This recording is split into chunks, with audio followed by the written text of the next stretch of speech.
Election commission विपक्ष के निशाने पर है। जाहिर सी बात है, अगर चुनाव आयोग पर उंगलियां उठ रही है तो ईवीएम मशीन भी उसके केंद्र में होगा। 2024 के इलेक्शन के बाद से भाजपा से ज्यादा इलेक्शन कमीशन और ईवीएम ओपोजिशन के निशाने पर रहा है, लेकिन चुनाव आयोग हमेशा से अपना स्टैंड मजबूती से रखी दावा करती रही है कि वह पारदर्शिता के साथ चुनाव में तकनीक का अधिक इस्तेमाल कर रही है। इस लोकसभा चुनाव में इलेक्शन कमीशन के वोटिंग वाले दिन मतदान की प्रतिशत का हर 2 घंटे के अंतराल में जानकारी के लिए एक ऐप जारी किया गया, जिसमें जानकारी अपडेट होती है, लेकिन अंतिम आंकड़े चुनाव आयोग जारी करता है। आज के वक्त में तकनीक इतना आगे जा चुका है कि वोट प्रतिशत की गणना 24 से 48 घंटे के अंदर बहुत आसानी से की जा सकती है।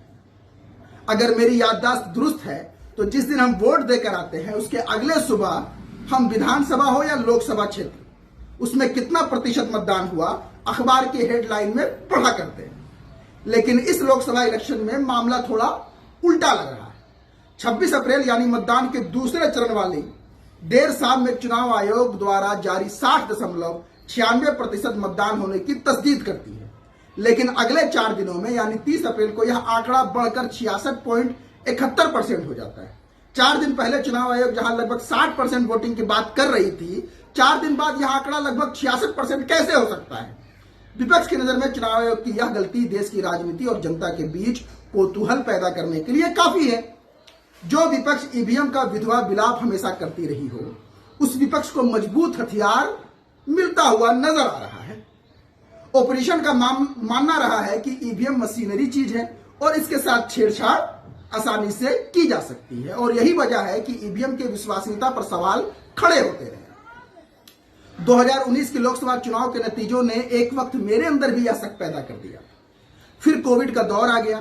प्रधानमंत्री मोदी जी ने घोषणा की कोरोना वायरस को भगाने के लिए अपने अपने घरों से मोमबत्ती, टॉर्च और मोबाइल की फ्लैश लाइट जलाए। लोगों ने प्रधानमंत्री की बात को इतना दिल से ले लिया कि मोमबत्ती, टॉर्च तो दूर की बात है, लोग सड़क पर निकलकर फटाके फोड़ने लगे। फिर उस वक्त लगा नहीं, कोई ईवीएम सेट नहीं हो सकता। मोदी जी ने करोड़ों जनता को सेट कर रखा है। अब इस जनता के बीच लॉजिक नहीं चल रहा, बल्कि मोदी मैजिक चल रहा है। फिर कोरोना में बेतहाशा मौतें हुई, मेडिकल सिस्टम कोलैप्स हो गए, बेरोजगारी, भूखमरी, सड़कों पर सैकड़ों किलोमीटर पैदल यात्रा, गरीब को भेड़ बकरियों की तरह सड़कों पर पीटा जाना, भीड़ पर सैनिटाइजर का छिड़काव करना। वहां से फिर प्रधानमंत्री के ग्राफ में कमी होने लगी। फिर देश में नया पॉलिटिकल गेम देखने को मिला। जिस स्टेट में भाजपा चुनाव हार जाती, फिर उस राज्य में ऑपरेशन लोटस शुरू होता।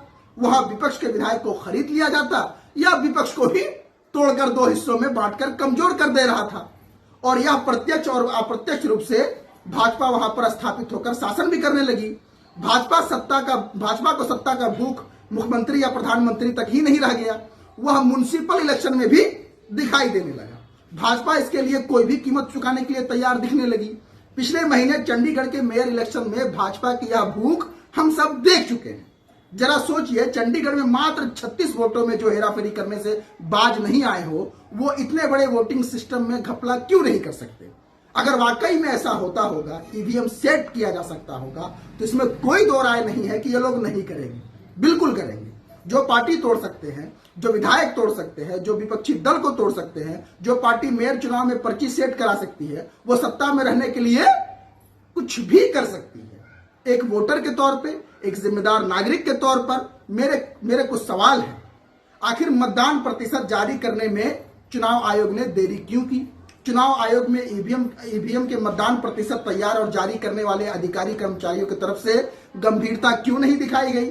2014 के लोकसभा चुनाव में हर चुनावी चरण के बाद चुनाव आयोग से प्रेस कॉन्फ्रेंस की परंपरा रही थी, लेकिन 2014 के बाद यह परिपाटी परंपरा क्यों खत्म हो गई? जब 24 से 48 घंटे के अंदर वोटिंग प्रतिशत के अंतिम आंकड़े आ सकते हैं, तो फिर इतनी देरी क्यों? चुनावी चरण वाले दिन चुनाव आयोग में प्रेस कॉन्फ्रेंस की परंपरा होने से चुनाव आयोग और चुनावी प्रक्रिया से जुड़ी मशीनरी में भी मतदान प्रतिशत के आंकड़े जारी करने का दबाव रहता था, लेकिन अब ऐसा नहीं दिख रहा।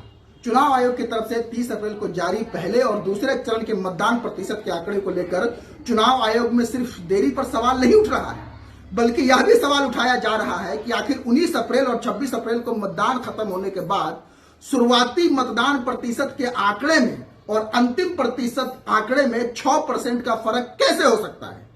इधर मोदी जी ने 400 पार का नारा दिया है, लेकिन उनके चुनावी भाषणों में पिछले 10 वर्षों में किए गए कामों की चर्चा बिल्कुल भी नहीं है, बल्कि हिंदू मुसलमान मंगलसूत्र और डर के अलावा मोदी जी के चेहरे पर कुछ दिखाई नहीं देता। जो स्थिति दिख रही है उससे तो स्पष्ट है कि मोदी जी को इस बार जनता चुन नहीं रही है, इसलिए मोदी जी कहीं चुनाव आयोग और ईवीएम के सहारे ही अपनी नैया पार करवाने में तो नहीं लग गए।